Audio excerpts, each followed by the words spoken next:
Hello everyone, and welcome to a new little series I'll be doing on my YouTube account whenever I'm not gaming and vlogging. Like the title says, in each episode I'll be talking about different animated series, stating what they are, what I like about them, and dislike about them, whether I like the original or the English dub, which characters I'm partial to, and how I discover the animes, and how much I get into them. To start out this series, today I'll be talking about Hetalia. Well, what is Hetalia? Hetalia was originally a webcomic by Hitaikaze, and I apologize if I have terrible pronunciation. The webcomic was later developed into a manga and then into an anime. It is a series in which different countries are personified in a historical, stereotypical, and quirky manner to entertain audiences from teens to adults. I learned about Hetalia from my friend Tabby, or You and I Have No Life, here on YouTube, when she told me about it at my 16th birthday party. Later on, I decided to try watching it, the subtitled version, on Funimation's channel here on YouTube. By the first episode, I was hooked, and by episode 3, I'd already chosen my favorite character, my first favorite, Japan. I continued to watch Season 1 in the subtitles until eventually I discovered the English dub on YouTube as well, switching over to it around episode 36 and starting from the beginning again. Once I finished Season 1, I watched Season 2 in subs and then moved to Netflix to watch the dub. But while watching the series, I was entertained by the way you could connect history to the characters if you paid attention. I personally wish I'd gotten into it sooner so that maybe I would have had a higher than a D in my AP European History back in sophomore year. But what happens happens, and thanks to Hetalia, I passed American History this year with a B. History will never be the same for me, and it's much more enjoyable now. Things I dislike in Hetalia. It's funny and serious, and keeps you interested with the random way events are portrayed.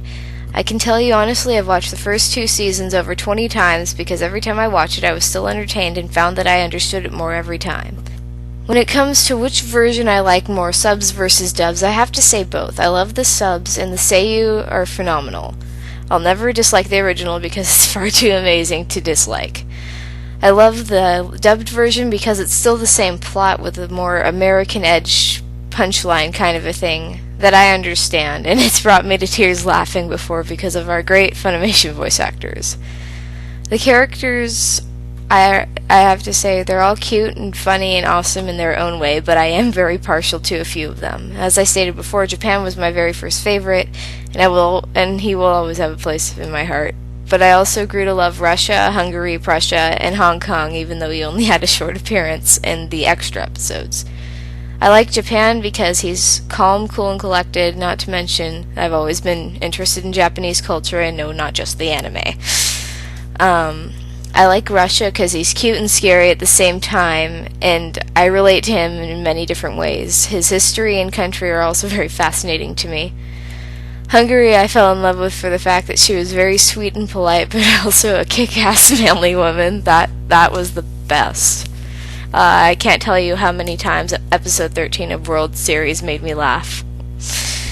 Prussia, you don't even have to go into detail with Prussia, because he's just awesome. Not to mention he's one of the funniest characters, and even though he's been dissolved, the fan base loves the crap out of him and would never let him truly die. Hong Kong I like because he's adorable, and I love the whole fireworks and bluntness thing, period.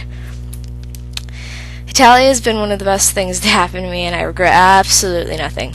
I got heavy into this, leaving the Sonic fan base behind for it, and starting to draw the characters and write fan fiction, as well as roleplay them on Facebook and Tumblr. I also cosplay Hungary, and I'm working on getting a female Hong Kong cosplay next. So am I heavy into Hetalia? Heck to the yes. Would I recommend this anime? Definitely. If you can get past the random chronology, the accents, and the fact it's kind of, well, history, then this anime is the one for you to check out.